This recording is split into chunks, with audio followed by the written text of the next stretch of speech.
पूरे देश के लिए बहुत बड़ी उपलब्धि है, खासतौर से नौजवानों के लिए। माननीय वित्त मंत्री ने बजट के भाषण में जिस बात पे बल दिया और जिस योजना का उन्होंने जिक्र किया, आज उसी योजना से जुड़ी जो हमारी स्कीम है उसका उद्घाटन हमने किया। स्किल लोन पहले सिर्फ 1.5 लाख रुपए तक की सीमा थी, उसे 7.5 लाख रुपए तक कर दिया गया है। पहले सिर्फ कुछ ही सीमित बैंक की भागीदारी इसमें थी। आज जो RRBs हैं, शेड्यूल बैंक हैं, जो ग्रामीण देहात के क्षेत्रों में भी बैंक शाखाएं हैं, जो NBFCs हैं जिनका बहुत बड़ा दायरा, बहुत बड़ी पहुंच है, उनको भी इस योजना से जोड़ा गया है। पहले सिर्फ NSPF अलाइंड कोर्सेज जो थे, जो अप्रूव्ड कोर्सेज थे, उन्हीं को रखा जाता था। अब हमने कहा है कि जो प्राइवेट पार्टनर्स हैं, जो MNCs हैं, जो बड़े ट्रेनिंग और शिक्षण संस्थानें हैं, जो वो ट्रेनिंग कर रहे हैं उसको सिद्ध पे डाला जाए, और अगर कोई लाभार्थी आना चाहता है उसको 7.5 लाख रुपये तक का लोन मिलेगा। और ये भी हमें समझना होगा कि लागत बढ़ती जा रही है।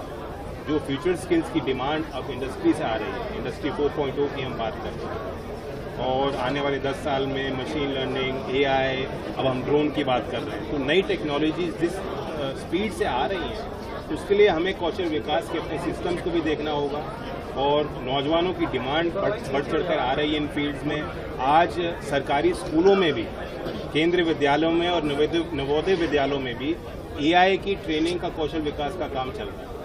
लेकिन इन सब के जो स्कीम्स के जो कोर्सेज होते हैं वो महंगे होते हैं। आप प्राइवेट इंस्टीट्यूशन में अगर आप जाएंगे, प्राइवेट स्किल यूनिवर्सिटीज़ भी देश में चल रही हैं, वहाँ आप पता करेंगे वो बहुत महंगा है। तो आम छात्र के बहुत से वो चीज़ें बाहर थी, अब उन्हें सुलभ किया गया है। सर, कोलैटरल भी होगा, कोलैटरल कोई लगेगा, और 75% गारंटीड है। तो एक तरह से जो रिस्क होता है बैंक का, फाइनेंशियल इंस्टीट्यूशन का, उसको हमने कम किया गया है, उसका ख्याल किया है।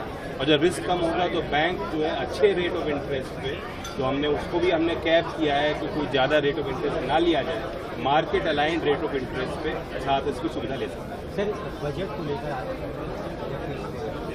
लगातार कहीं ना कहीं गतिविधि क्या कहेंगे? तो होता है, ये तो लोकतंत्र की प्रक्रिया है।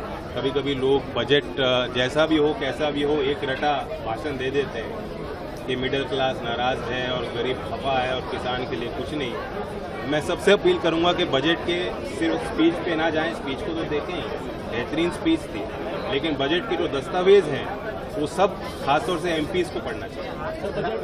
बहुत खास बनाया गया है, खासकर कौशल विकास को बहुत ही महत्वपूर्णता से देखा गया है। और आप सर मंत्री हैं, तो किस तरीके से देखते हैं, मोदी सरकार ने अपना जो पसंदीदा मंत्रालय वो आपको दिया है, और इस वाले बजट में काफी सारे रोजगार को लेकर के विकल्प खोले गए हैं। जो सोच के मैं NDA में आया था और जो मैं करना चाहता हूँ उस सपने को पूरा करने के लिए बहुत बड़ी ताकत दी है, बहुत बड़ा आशीर्वाद और विश्वास हमारे मंत्रालय पे दिया है। और ये विश्वास मुझ पे नहीं, देश के नौजवानों पे प्रधानमंत्री खुद कर रहे हैं। वित्त मंत्री के अब तक के जितने बजट ये भाषण हुए हैं, आज़ादी से लेकर अब तक अगर आप अवलोकन करेंगे, पहली बार किसी वित्त मंत्री ने 14 बार कौशल विकास की बात अपने बजट के भाषण में की है, 24 बार उद्यमता की बात की है, रोजगार की बात की है, नौजवानों की। तो ये एक संकेत है। Thank you. सर, एक आखिरी सवाल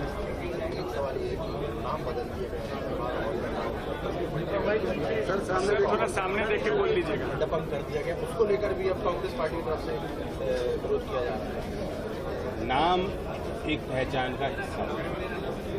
अब राष्ट्रीय शिक्षा नीति का मैं उदाहरण आपको देता हूँ। कभी कभी हम जब शिक्षा की व्यवस्था की बात करते हैं तो कुछ राज्य में जो विपक्षी पार्टी हैं वो विरोध करती हैं कि आप केंद्रीकरण कर रहे हैं और आप भाषा को हम पे थोप रहे हैं। अब राष्ट्रीय शिक्षा नीति के अंतर्गत जो हम काम कर रहे हैं, 22 शेड्यूल्ड भाषाओं में, जो देश की भाषा है, पहली बार तेलुगु में, तमिल में, मैथिली में, बंगाली में, मराठा में, मणिपुरी में, इन सब भाषाओं में जो करिकुलम है वो हम प्रोवाइड करने जा रहे हैं। इससे पहले कभी आज़ादी के बाद किसी केंद्र सरकार ने, शिक्षा विभाग ने उन भाषाओं में जो हमारी कक्षा की किताबें हैं, बच्चों की किताबें उपलब्ध नहीं कराई। तो नाम और भाषा में बहुत कुछ होता है।